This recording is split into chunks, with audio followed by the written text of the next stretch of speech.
Hey y'all, it's Renegade, and it's time to spill more reality as we discuss another unhinged episode of Survivor 46 as this season continues to deliver. And tonight, as well as every night, I will be joined by a member of our community draft team where we'll kiki about all the drama. And I'm so excited for tonight's guest. I think she could be one of the first people I got to expose Survivor to in a post COVID world, and now she's been hooked ever since. She's one of my bestest friends and a member of the Cali Crew. Everybody, I'd like to introduce you right now to the one and only Kalolaina. Kalo, how are you doing Hey, tonight? I'm great. This episode was amazing. So I'm glad I What? get to be on the podcast for this.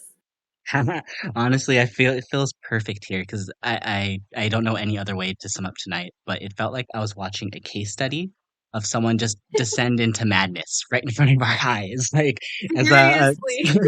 as someone who like has a psychology background here, this is one of the things I find most fascinating in the show is where we see these kind of outlier moments where people just kind of take things so seriously and just what kind of happens to them in like a controlled environment.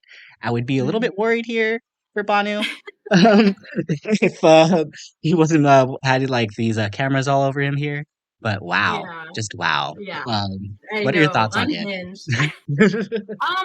That is that he's unhinged. Like you can't see when his outbursts will come or like what he's thinking. Like I know that he says and everybody says that he's an emotional player and he says things straight up, but then sometimes he comes out of left field and I was like, where what?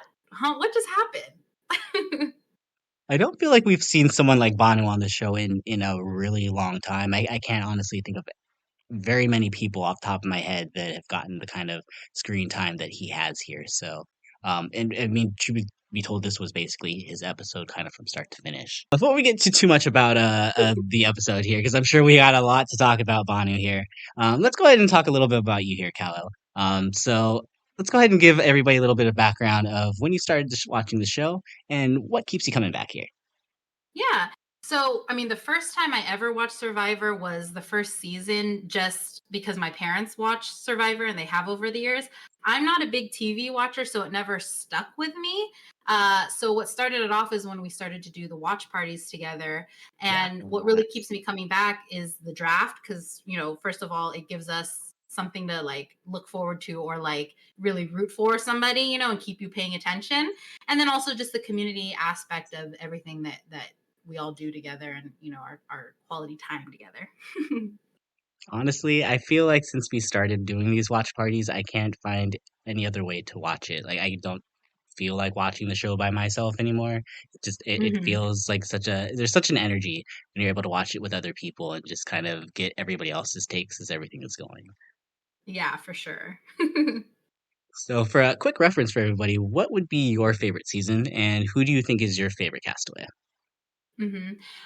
So I wouldn't, I mean, so I'm really bad at remembering what seasons are which. I remember you let me know that the first time that we started doing these was Pearl Island. So I don't know if I have a favorite season necessarily, but I do know that my favorite Survivor people, I mean, definitely Sandra. I mean, I think that's majority favorite all the time. She's like a top up there. Zuri. Yeah. And then of course, yeah, and then of course Cody, just because we're Livin. So Say I'm actually surprised about the Cody one, but you know what? It does make sense because I think the first season we did draft live was Survivor 43, which Mhm. had the most unhinged ending. I don't think I would have believed it if y'all weren't with me there watching Gabler win there at the end. Ugh. So, yeah, that was an experience. It was. I'm surprised that we continued doing drafts after that because all of us were traumatized. I mean, at this point, the way the draft is looking here, just so everybody knows here, we have one of our lovely community members, Aptibu. She loves to take the reject picks that nobody picks here because that got her the win with Gabler. I get this bad feeling we might be on our way to a possible another train wreck victory here with her as she's holding on to Liz and Banu, both who got pretty Mhm. good. I won't say maybe pretty good edits here, but we got to talk to a lot of both of them tonight here. It was very much so the purple and orange show here. Um, Mhm.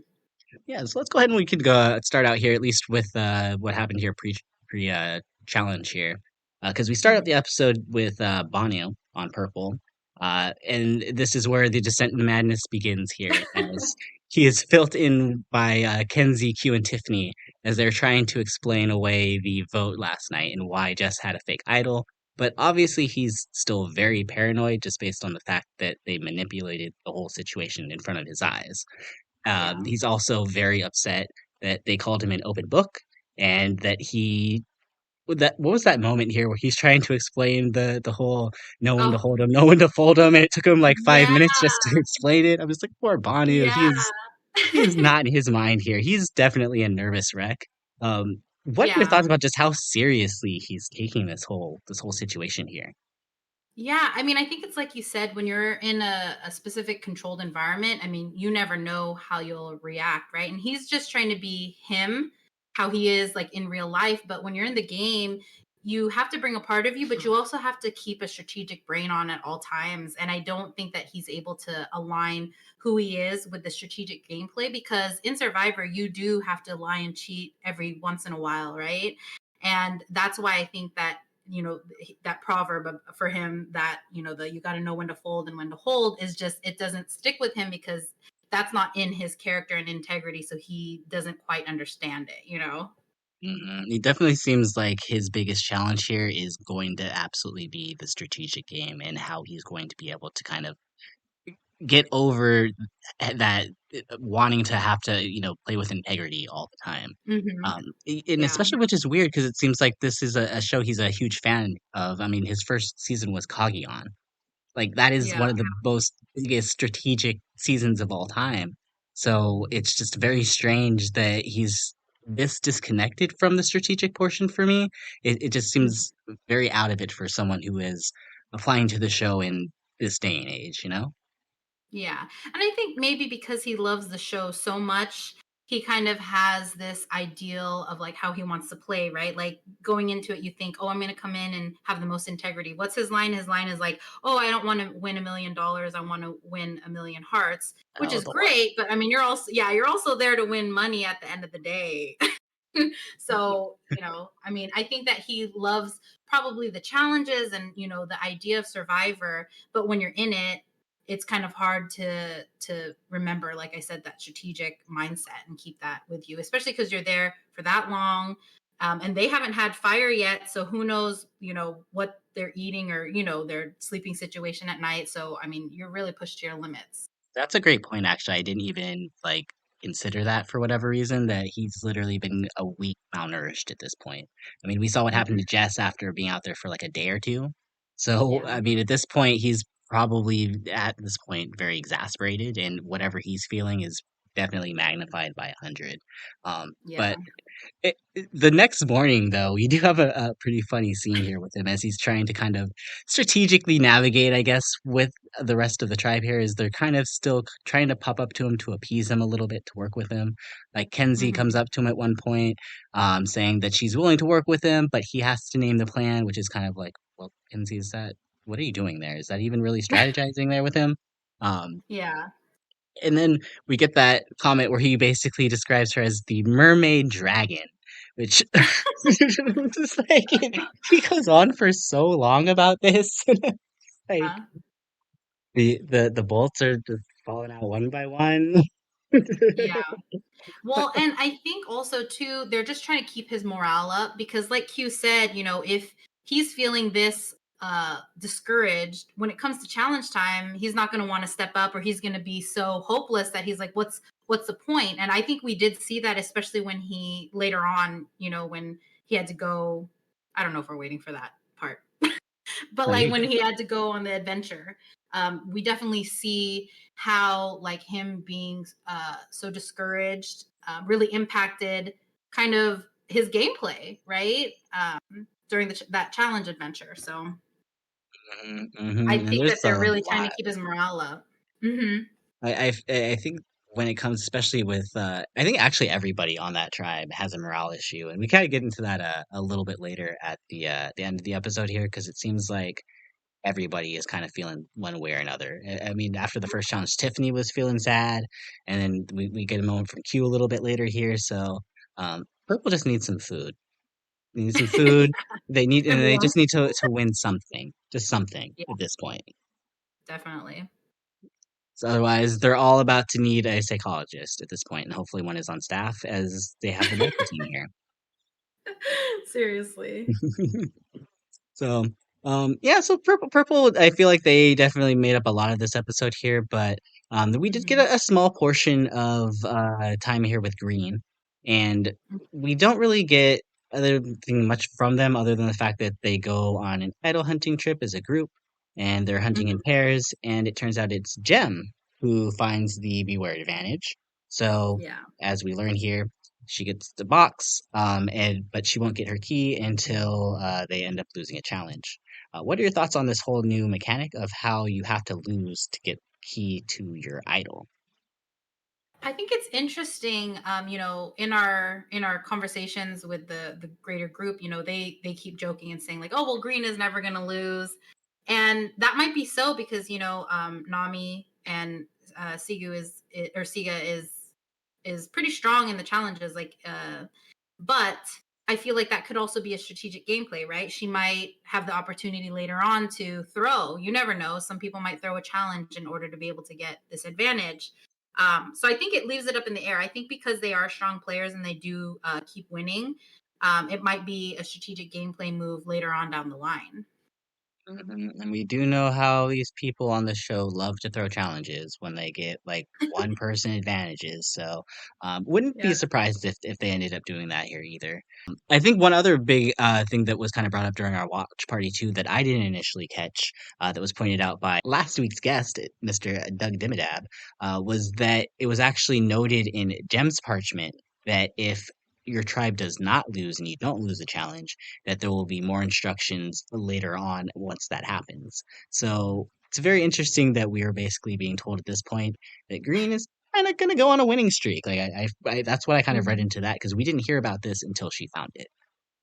Yeah, definitely. And also too, unlike Yanu and Nami, they Green Siga has not had many like strategic discussions or like kind of grouping it. Like it all seems kind of kumbaya. They're all hunky dory, hanging out together yet. And so I feel like also it's part of a kind of a plot point to kind of shake things up for them since it doesn't look like they're into that just quite yet. We have some, at least initial breakdowns from the first few couple episodes where we did kind of learn that it was kind of men versus women with maybe Charlie and Maria being in the middle.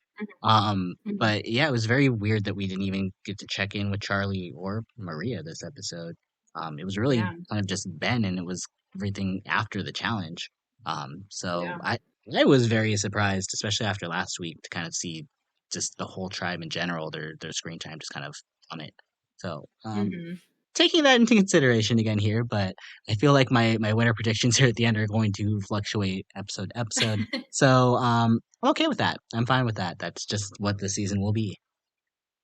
Yeah. Um, let's go ahead and we can check in with Orange here too, because Orange we get a huge scene dedicated to Hunter, where we learn his Mhm. backstory, where he had a full ride scholarship to medical school, but gave it up to decide to teach. He reveals he also builds Survivor challenges, and he literally has like a whole garage dedicated to it. Like this is kind of like Mhm. Carson on steroids with these puzzles. Um, Yeah. and it seems like he is actually doing a pretty good job of hiding behind his nice guy facade because it doesn't seem like Liz or Randon are really onto him. But Venus Mhm. has clocked in, Yeah. she is onto him, and she is ready to strike Hunter out when she gets the moment. What are your Yeah. thoughts on Hunter and Venus and this whole story that's kind of been taking place here on Nami? I'm a little biased since Hunter is my one of my draft picks. But when we did the draft, I kind of told you I didn't really remember anything about him in the like kind of video snippets that we looked at. But definitely this episode, I was impressed by Hunter. I think definitely, like they said, they want to keep him because he's strong and he can do like different things for the tribe.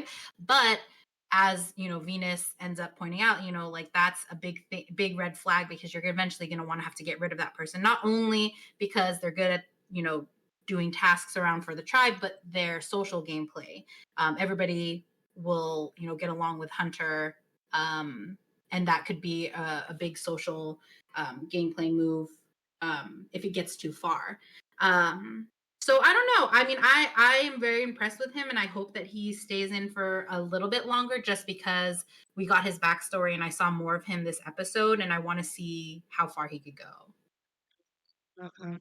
And I'd just like to point out to you, you did take Hunter from me because Hunter was going to be my first choice, or one of my first choices.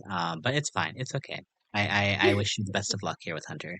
I wouldn't be upset to see him do well here too, because he has impressed me too. I don't think, and actually to kind of touch on something that you said earlier, just on the fact that you didn't remember a lot about his video. I actually think that's kind of something that's kind of playing for him here in that he does have a noticeable presence, like a physical presence, but I don't think people are really tapping into like the social prowess and the strategic ability that he has. So I think that actually Mhm. could be to his advantage to some degree that people are just kind of looking at him like, just big dumb worker, Yeah. not realizing that he actually is really smart.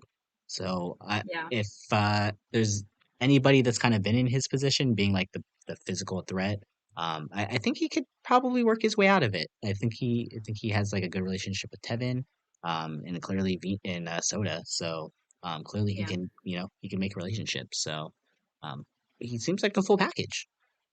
He really does. And you know, I'm as we saw in this episode, that like kind of the smarts also helped him when they eventually went in to do the challenges. Hmm.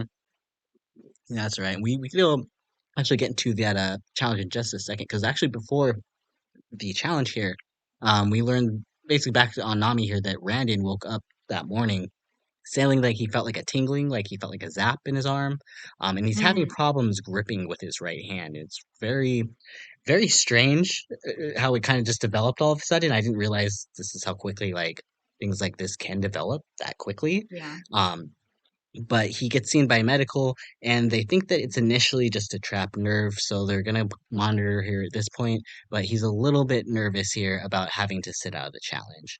What are your thoughts about all of how this thing just kind of randomly showed up here for Randon here? Yeah, I mean, I was surprised by that, and I was like, no way, not something, that could potentially be serious. I think it was also good though, to give him a break because they did have to sit out two of their players anyways. So I think it kind of gave him an out for now. I know he didn't want to miss out on the challenge, but I think especially if he was trying to figure out what was wrong with him and they were trying to see if it would heal on its own. I think being able to sit out was good, and the fact that it was also two, so I don't think it was very highlighted like, oh, he individually had to sit out. Um, so I think that it was like shocking, and we were hoping for the best. Mhm. I think actually after seeing this challenge too, there's definitely no way he could have been able to really help his team out in any good way here. So, Yeah, definitely unfortunate that it kind of all popped up here for Randon here. But based off of the fact that he does have his trapped nerve, Randon does sit out of this challenge. And honestly, I kind of tuned out initially in the beginning of this challenge, so I didn't get the rules. And it's kind of funny here because usually in our watch parties, Kalo is the one that's tuning out of the challenges here. So. How would you do the honors here, Calo, and describe the challenge for sure. our viewers? Yeah, definitely. So, all the teams started out on a panel out in the water. And so, what they had to do was they had to jump into the water, jump up onto another panel where there were boxes, and they had to make their way on top of and over those, and then get back in the water, go over to these moving barrel or like kind of circular barrels that was just kind of look like one of those hot dogs in the little 7-Eleven machines, but they had to make their ways back over that. And once their whole team got back over that, they had to run all the way over back to shore, dig for sandbags. And once they got those sandbags out, they had to throw them on these, I don't know what you would call it. What are Like these? a floating pedestal kind of thing, right? Like Yeah, these yeah. And arms, the like spider arms kind of thing. mhm. Yeah, and they're and the sandbags were the exact size of the little panels on those arms. So it's not like a big surface area to be able to throw these up that high and get them on there. So it was very interesting to see the whole challenge play out. I will say that, especially starting out with that, I guess the rotisserie, as we'll call it here. I think that started initially as like the what we thought was probably big boss of the challenge, because you could see how Orange really struggles without Ren in here. Like, Green and Purple get people over really quickly, whereas it Mhm. seems like between Venus, Liz, Tevin, and Hunter, they're having a really hard time trying to, get everybody over. But Mhm. what was, I think, the most shocking moment of all this is when Hunter basically throws everybody else over, right? Then he grabs onto Tevin's legs, and in this genius move, uses the momentum from Tevin going over to drag himself over as well too. Yeah. Wow. Like, Definitely big brain, and definitely he's a science teacher. Knowing right? all that. That was so smart, but I'm also a little worried because then he also basically throws the rest of the team on his back and drags them through the course as he completes every other part of the challenge. He literally gets to the point to get their sandbags before Green and Purple, who have already been up there throwing bags, even get one bag. And then, Nope. then he basically nails every single shot to get these Yeah. sandbags up there to completely decimate everybody at these challenge. Like, this was Yeah. insane. It really was. I'm telling you, he really stood out and was so impressive this episode. I'm both excited to kind of see what he can do in like the individual portion of the challenges if he's allowed to get that far. Just because Mhm. I'm so nervous now because that was a very blatant display of physicality. Like, and not just physicality, but also the ability to strategize outside the box as well too. Yeah, He is a threat in these challenges. definitely. He's Mhm. Matt right now. I'm looking at him and I'm like, if Threat. the moment he loses a challenge, people have to be looking at this guy now, at this point here. And especially Yeah. on these other tribes, and after winning all this time here, they've won every single challenge at this point. I'm a Mhm. little worried that Hunter could possibly be out in the first 3 or 4 rounds when it comes to the merge. Yeah. But he could Yeah, also be the definitely person the that could same. win everything there too. Yeah. Well, and like we discussed earlier, his social gameplay is doing pretty well. So I think that they'll be okay with him continuously winning for them because they don't want to be on the losing end for sure. And I think as long as he doesn't do anything to choke during a loss that they do finally have, I think that he might be able to fly under the radar, depending Mhm. on how everybody else on the tribe acts between now and then. And he doesn't strike me as the kind of guy that will be doing anything like really stupid socially to stand out. Hmm. Like, he's definitely gonna just kind of try to blend into the background as wallpaper. Yeah. So he yeah, honestly, he's in a really good spot here. I've a hard time not kind of being like, okay, Hunter, okay, okay, boy. Yeah. But so after all that, we still have the challenge to finish though, because green and purple still haven't even done anything yet. And it kind of comes back and forth between Q and Tiffany, who are throwing back and forth for purple, and Charlie. And Charlie manages to clutch it up, securing immunity once again for green, and sending purple back to tribal council for the third time in a row. Following the challenge here, we do learn there is going to be a journey. And I was a little bit worried at first just because I was looking at the time run here, or the time that we had left here. And I'm like, we have literally like 30 minutes here.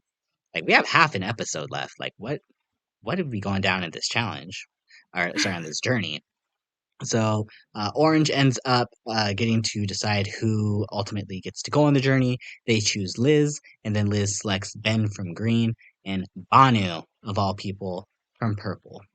But with Banu clearly being on the outs, it feels like this journey likely will determine his fate, as definitely the second half of the episode is dedicated to how this journey affects the upcoming tribal council. So we get back to camp here, and obviously the trio of Kenzie, Q, and Tiffany are all pissed because not only are they lost their third challenge in a row, but their obvious vote, Banu, is now on a journey.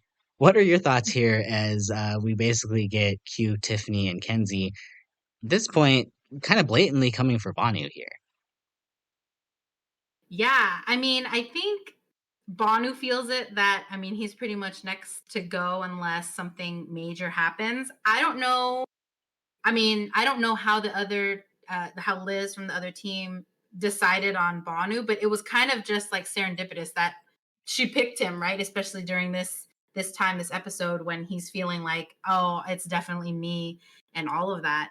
I think for the sake of the show, amazing, great for the viewers. For the three left back, I think that they're definitely nervous as to not only what could happen in the adventure, but I mean, as we've seen all of his emotions, what emotions come out and what he might spill about their tribe.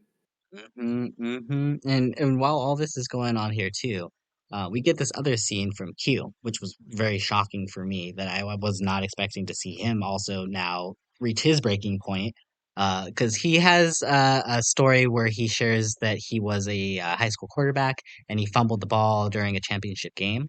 It looks like he's putting a lot of pressure on himself here to perform, saying that he was basically carrying the tribe at the end.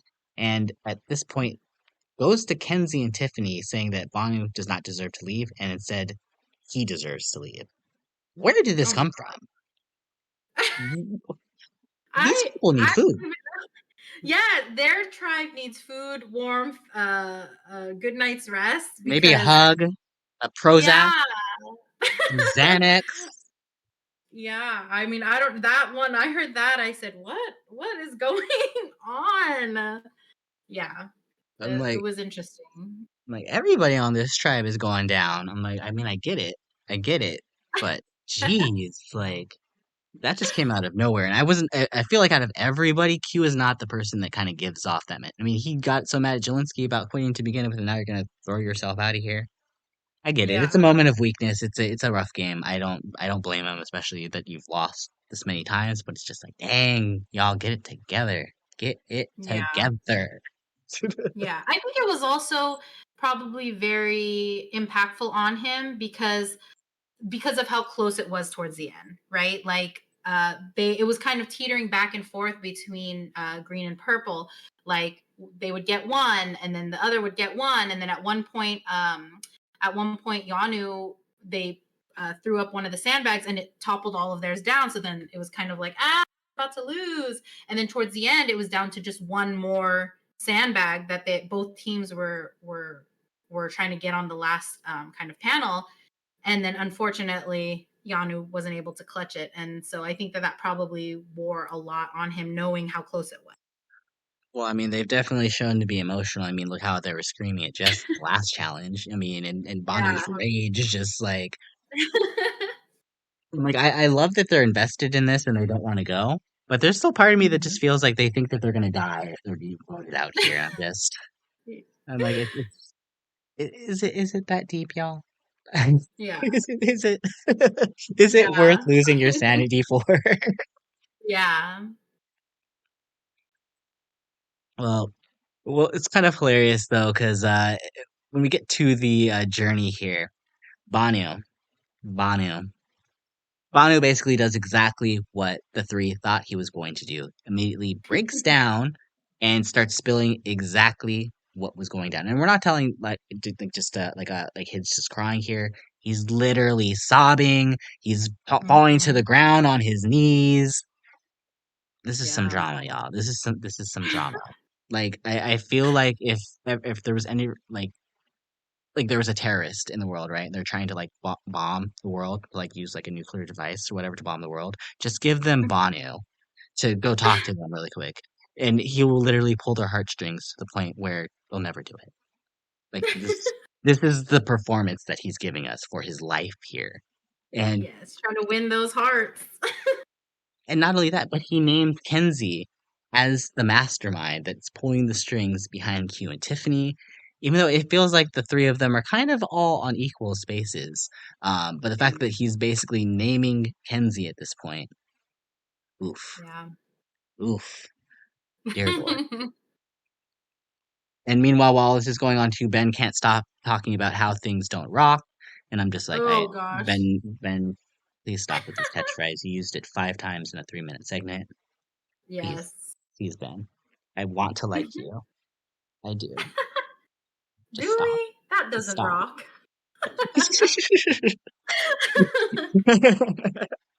It's like, well, you know what does rock here, though? the fact that they have to pick rocks at this challenge here. So we do learn basically that their journey will be them sticking a hand in a bag for one of two colored rocks. There will be two blue rocks and one white rock. If you get the white rock, you're just automatically sent back to camp. You get nothing. If you're one of the two blue rocks, though, you will face off against the other person in a puzzle making challenge. And the first person to do so gets an advantage. The loser loses their vote. And again, Banu. Banu. He starts out seeming like he's okay, like he's into it, but then he starts looking at the time and the panic sets in. Mm-hmm. He starts praying, Jesus, if you exist, let me help finish this puzzle. And he doesn't do it. But not only does he not do it, Ben doesn't do it either, so they both will lose their vote. And that does not rock, does it, Kalo? No, it does not rock. What were your thoughts on this whole how the challenge ended up splitting up to work here? And did you expect this result that nobody was going to finish this challenge? Um, I was surprised that nobody did the challenge. I had a feeling that Banu for sure wouldn't, just because of his panic setting in. Because when you're panicking about that, you can't think straight, you can't see straight.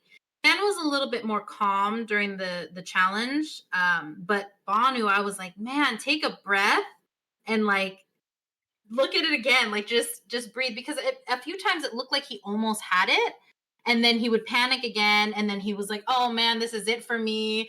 He was like giving up before finishing, and it's like, give it your all at first and then decide if you're done or not. But I for sure knew Banu wouldn't make it because of how bad he was panicking. Mm-mm. I would say Ben was pretty calm, but I feel like he was almost too calm. He felt like he had no urgency to him whatsoever. Um, Yeah, which that's is true. why I was actually a little surprised when he does get back to camp, and he actually comes up with a pretty smart cover story here to say that Mhm. he isn't sure yet if he's lost his vote or not, and he won't know until he actually has to go to tribal council. I thought that was actually pretty brilliant. I don't think we've seen anybody do this before. Usually people have really bad cover stories and they kind of end up just being, just telling the truth and just saying that they don't have a vote. I think this is Yeah. very smart to leave his vote up in the air. Hmm. Definitely. I was curious though, because I think there was like a little clip towards the end of that conversation when he told the rest of them, like, I don't know, Banu could have won the challenge today. And me being an overthinker, I was like, okay, if I was there, I'd be like, well, what do you mean? I thought you don't know until next tribal, or and I would be questioning like all types of ways. Like, what do you mean by that? So it'll be interesting what happens next week or whenever they go to tribal, how he kind of talks that one up. I'm actually, now that I'm kind of like rethinking this now here too, Ben has been getting a lot of screen time here. Like he's kind of the only person on green that's really kind of consistently that we know of. And I'm Hmm. kind of wondering if this means something. I'm not going to take this into my winner picks here because I don't know if I'm at that point yet. I was at the same point last week. I'm still not there just yet, just because of who Ben is. Um, Hmm. but Ben is definitely being set up as actually kind of a gamer to some degree that I was not expecting him to be.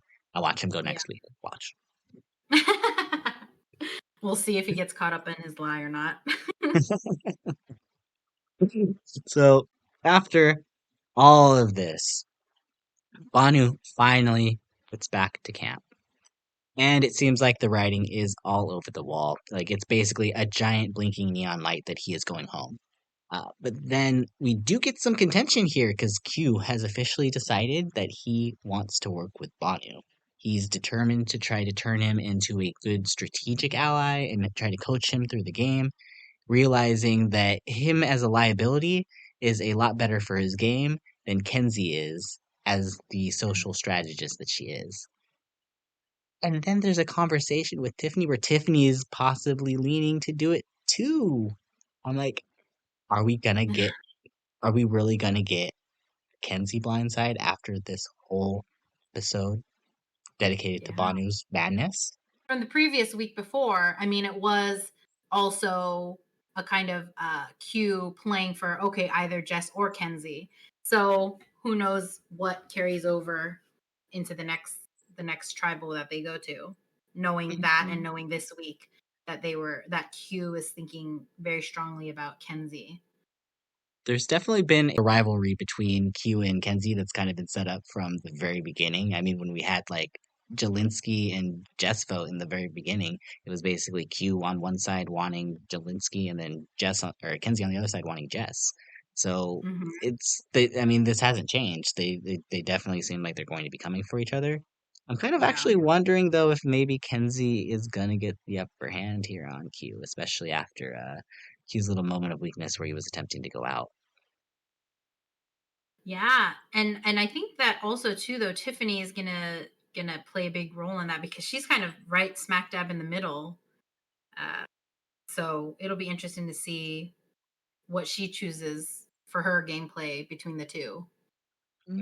Because as we learn out, and I think what was the biggest shock of the episode, we don't even get a tribal council because you actually come back from a commercial break and come to the Nami tribe, where we get a scene here where Randon and I believe Liz and Venus were sitting on the beach and they were talking, and all of a sudden we see Jeff and Medical come in.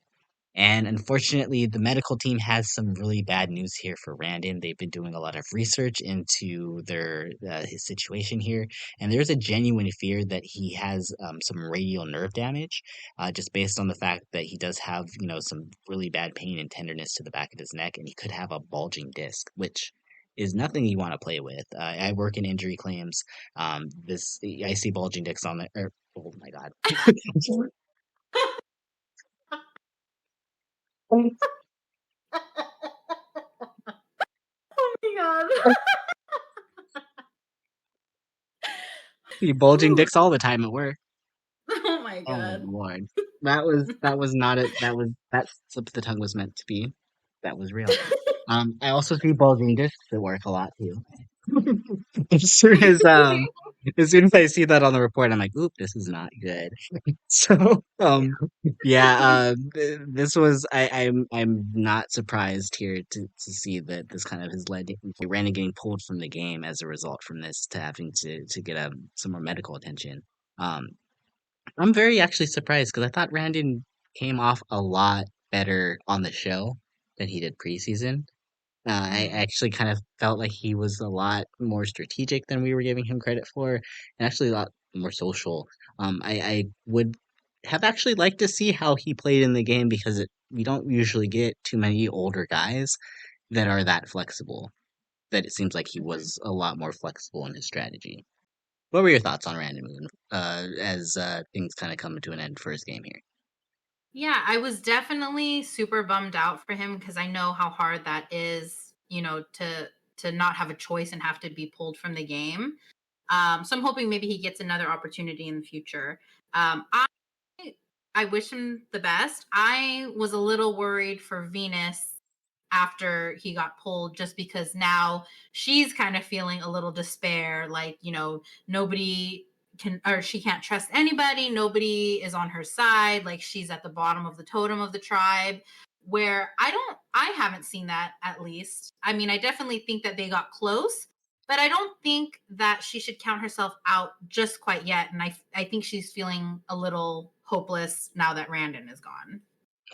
And absolutely, just because Randon did have the beware advantage, so that was kind of like her golden ticket there was the idol. But what I think this kind of actually means here could be good news here for Venus because now this gives her the opportunity to go find the one that's re-hidden. Yeah. Because I mean, obviously it's going to be put back out there, and she's going to be the only one who knows that Randon had it. So that Yep. actually could be a good sign for her that she's probably gonna find the idol. I think she's gonna do it. Yeah. Definitely. Once she gets over the initial emotional and mental kind of taxing of knowing that he's gone, I think she can recalibrate and be like, okay, get back to the game. Put your thinking cap on. What's next? She's definitely a gamer, and I feel like Mhm. we can't ever count Venus out. She might be out of it for the moment, but she'll get her game Hmm. face back on absolutely for sure. And also, can we just talk about how this result somehow saved Banu? And the fact that he literally asked for a prayer and God decided to give someone possible spinal issues. And Seriously. Banu should feel so good about is locking this game right now. He was so excited, like, "This was the miracle I needed," and all of us are sitting at home like, "Okay, but at what cost, sir?" Or could we actually say that Kenzie was the one who was saved here? I don't know. I don't know. Like, Yeah. I guess we could kind of transition this into boot picks because, like, I mean, obviously it's Banu or Kenzie next, right? Like, unless the Yeah. off chance here of the whole situation with Q coming down here with Tiffany possibly wanting to work with Kenzie instead. It has to be Banu or Kenzie at this point. I think right now where it stands, but I mean, who knows? Things can change so quickly week to week. I don't know, we might get another surprise next week. And especially with the way this purple team is. They're Oh, all over the place. I'm like they're on their own trying to rival the Lulu tribe from Survivor 45 and like all of Australian Survivor at this point. Like they're trying, they're going for it. They got the memo that they need to be messy. That's the theme of this year, so they're on it. Now, a tribe that I think is a little less messy here, but I want to see them vote is green, just because they're a little boring for me. I need them to Mhm. I need to get some drama going for them. And Yeah. I mean, at this point, between Tim, Mariah, and Jem, they're all really quiet. I Yeah. feel like it would be one of those three more likely. I mean, at this point, since Ben does not have a vote, and if they have to Mhm. vote at the next tribal council, it feels like that means that the women and Charlie are just going to stick together, right? Vote out Tim. Yeah. Yeah, possibly.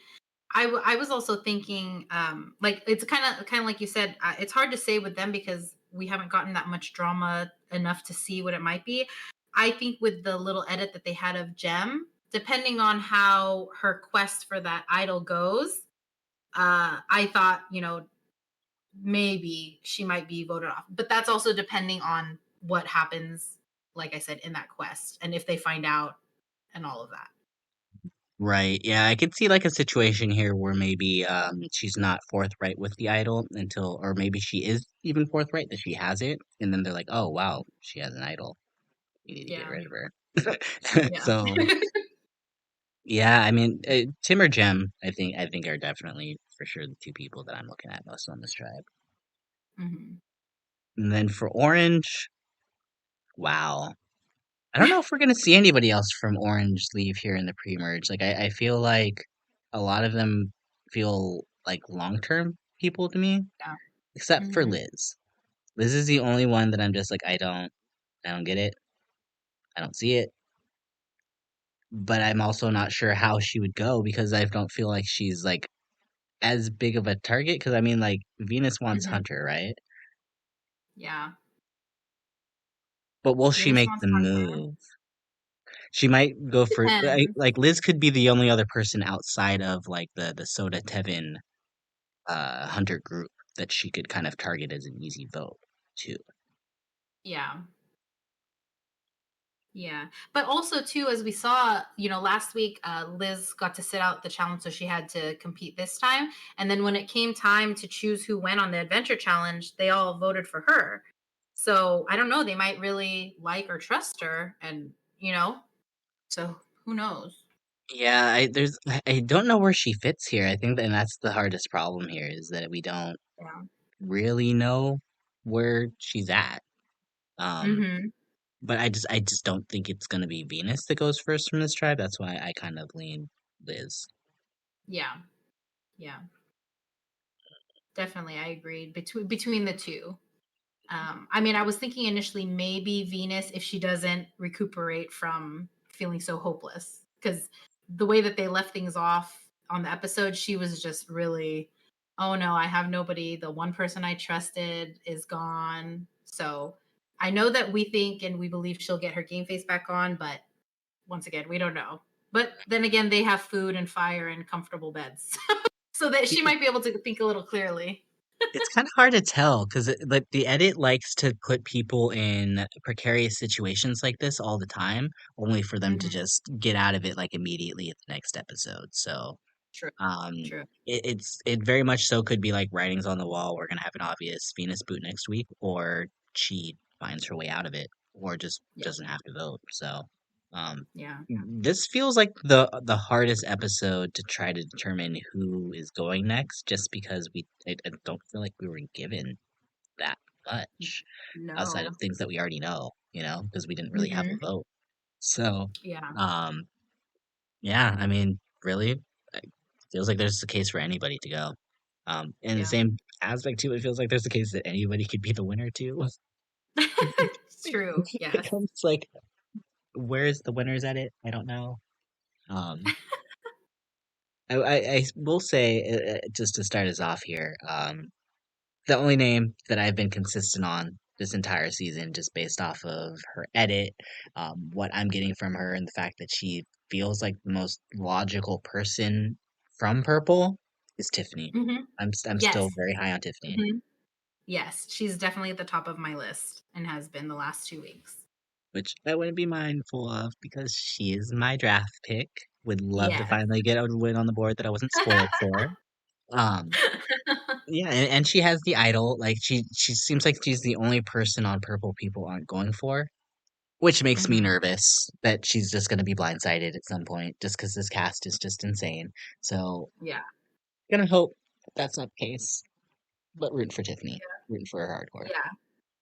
Yeah, definitely. And then, like I said, I'm biased because he's one of my draft picks, but also I have Hunter up there just because of how good he was this episode. Now, next few episodes, who knows what happens, but where it stands right now, Hunter is another front runner that I have. I was on the Hunter train preseason as well too. I fell off it last episode. I'm still trying to determine because it feels like, at least for me, Hunter or Tevin have to be one of the two winner picks here. I have to put one of the two of them on this list, and I think just kind of based off of how this episode went and the fact that we haven't really heard much from Tevin, it feels like, since that like 3 hour opening confessional he had in voiceover. I think I'm gonna agree with you too. I think I'm gonna lean on Hunter, just because I feel like he could possibly be that guy that is able to maneuver through and be not just like a meat bag kind of thing, and also Hmm. have a little bit of smarts to him too. So I'm here for you, and I wouldn't be minded for a Hunter win because that means that I was also right in my preseason picks. So Yeah. who do you have for your last pick? So my last pick, I kind of did like who I thought won from each. So my last pick is somebody on green. And like we discussed this whole episode, it's very hard to like nobody's standing out too hard from green. I mean, I like you said earlier, Ben, but also just who he is and how he is. I don't know if that would be a winner pick.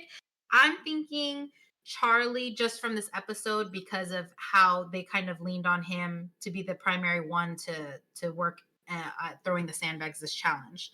And I think last week too he did really well in the challenge for them. So based on that from Green, like that's who I have as a possible winner. Wow, we are for as shocking as crazy and unexpected this season has been. We're kind of, I feel like we're on the same page because I have Charlie as my third winner pick too. Um, I'm still somewhere between him and Maria, but he's been the only person I feel like that is just consistently getting screen time other than Ben. Mm-hmm. Um, Yeah. but like we know that Charlie is here. We know who he is. We know his game. And the Mhm. fact that there's like the Charlie's Angels and things like that, they just make me it feels like things are kind of leading up here for Charlie in a good way because they could easily turn his character into a lot more of a joke than he could be. But it feels like they're Mhm. taking him very seriously. Like they're taking the Taylor Swift thing. Like it's a funny joke, but it's also kind of like it. Yeah, I mean it is his only personality trait, but I mean it also is kind of Yeah. like I yeah. So just I hate to kind of say it because I don't know if it's what I want to have happen, but yeah, um, Charlie's I can't deny Charlie's up there for me too. So, Yeah. sheesh, wow, I Wow. was as unexpected as this was. I mean, well, it was unexpected. We agreed on all of them, so I mean, I'm here for it. Yeah. I'm cool. I'm here for it. So, Yeah. um, Any final thoughts here, Kalo, as we get ready to kind of wrap things up here tonight?